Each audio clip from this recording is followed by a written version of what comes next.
dari kelas 12 IPA 3. Dari kelas 12 IPA 3 ya, dengan Kak Lauren. Iya. Aku boleh nanya seputar demokrasi ke kakak kan? Boleh. Oke, aku masuk ke pertanyaan pertama ya. Iya, baik. Nah, pertanyaan pertama itu, menurut kakak, pengertian demokrasi menurut pandangan kakak itu apa sih? Oke, kalau demokrasi menurut saya pribadi itu dari rakyat untuk rakyat oleh rakyat. Jadi semua kedaulatan itu rakyat sendiri yang mengatur untuk rakyat juga kayak gitu.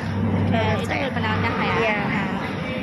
Buat pertanyaan kedua, bagaimana tanggapan kakak tentang orang yang berbuat curang pada saat berdemokrasi? Oke, menurut aku yang saat bertindak curang ya. Menurut aku sih kalau yang kayak gitu sih tindakannya pastinya nggak baik ya. Karena orang yang bertindak curang itu nggak tahu antara pimpinan ataupun pimpinan yang berbuat curang. Menurut aku sih nggak baik ya. Karena kan kita sistem hukum di negara kita itu kan demokrasi ya. Jadi kalau menurut aku kalau bisa jangan sampai ada kecurangan gitu. Berarti sebaiknya jangan ada kecurangan di dalam demokrasi ya kak? Iya. Nah, untuk pertanyaan terakhir nih kak, nggak apa-apa kan? Iya. Nah, Nggak apa-apa. menurut kakak, interaksi antara guru dengan murid itu termasuk demokrasi atau enggak? Oke, kalau menurut saya pribadi, tadi kan aku udah nyebutin ya, dari Iya. rakyat untuk rakyat oleh rakyat.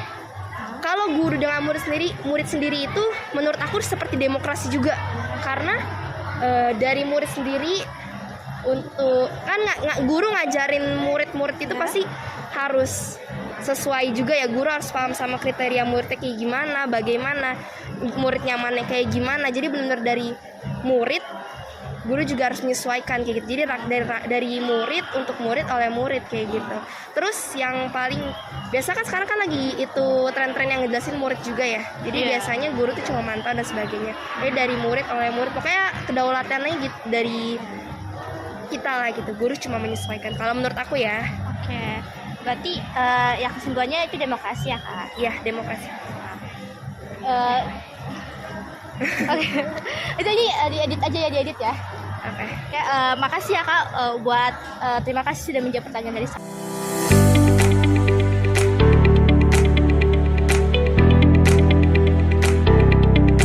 Pak Agus, terima kasih atas waktu luangnya. Saya Hendri dari kelompok 4 11-2 ingin menanyakan beberapa pertanyaan tentang demokrasi di sekolah. Apakah diperbolehkan, Pak? Ya. Pertanyaan pertama itu adalah apa sih pengertian demokrasi menurut pandangan Bapak? Demokrasi itu kan berasal dari kata demos dan ke atas ya, pemerintahan rakyat. Nah, kalau di sekolah, kaitannya dengan sekolah berarti ya semacam latihan kita untuk melaksanakan sebuah kebijakan, keputusan yang berasal dari ya warga sekolah, khususnya adalah anak-anak ya. Kemudian dari anak-anak dan untuk anak dan oleh anak, jadi semuanya dari semua melalui sebuah organisasi kan. Oh iya. Oke, pertanyaan yang kedua nih Pak, bagaimana tanggapan Bapak tentang orang yang berbuat curang pada saat berdemokrasi? Orang berbuat curang. Ya. Nah, berarti kan dia tidak mengamalkan nilai-nilai Pancasila. Nah, terutama ya sila keempat. Segala sesuatu kan harus sesuai dengan prosedural kan. Yap. Kalau kita bicara tentang demokrasi, semacam pemilihan, kalau di sekolah kan pemilihan ketua OSIS misalnya. Ya. Ada tata caranya, ada prosedurnya. Nah, orang berbuat curang berarti dia tidak melaksanakan tata cara prosedur harus demokrasi yang baik, yang benar, kan seperti itu. Jadi melanggar dari hakikat dari sebuah demokrasi itu sendiri. Baik, ini pertanyaan terakhir Pak. Ini menurut Bapak interaksi antara guru dengan murid termasuk demokrasi atau tidak Pak? Lalu alasannya kenapa? Interaksi. Ya. Interaksi antara guru dengan murid. murid. Nah, kalau bicara tentang demokrasi berarti akan kaitannya dengan sebuah penentuan sebuah kebijakan. Tapi kalau cuma sekedar interaksi berarti kan komunikasi. Nah, komunikasi kan dua arah. Jadi semacam ya musyawarah. Nah, kalau yang demokrasi itu kan melibatkan banyak orang kan, lebih banyak. Kalau cuma 2 orang 3 orang kan itu semacam kan kompromi atau mungkin apa ya musyawarah biasa lah gitu lah. Nah, kalau demokrasi kan berarti melibatkan banyak orang, melibatkan alur, melibatkan prosedur, dan mendapatkan sebuah kebijakan yang akan diraih. Oh ya.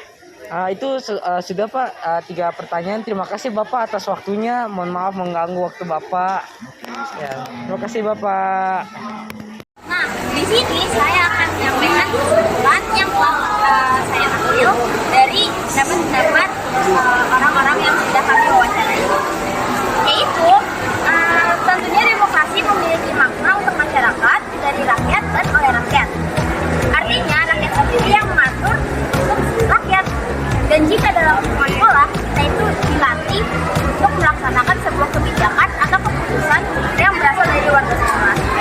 Untuk murid, dari murid, dan oleh murid melalui sebuah organisasi.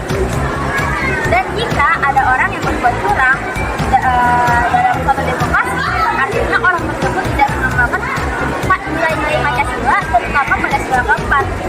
Segala sesuatu itu harus sesuai dengan prosedur. Dan orang tersebut harus melaksanakan tata cara yang sudah ada. Dan terakhir, hubungan antara murid dan guru itu merupakan demokrasi. Guru harus menyesuaikan dan guru harus paham muridnya bagaimana, seperti apa, kriterianya bagaimana. Bukan sekedar interaksi, komunikasi juga terjalin seperti musyawarah. Demokrasi juga melibatkan banyak orang, banyak alur dan prosedur. Dan sama seperti demokrasi, rakyat, untuk rakyat, dari rakyat dan untuk rakyat.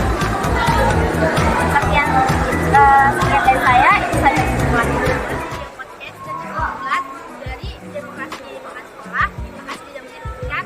Wassalamualaikum warahmatullahi wabarakatuh.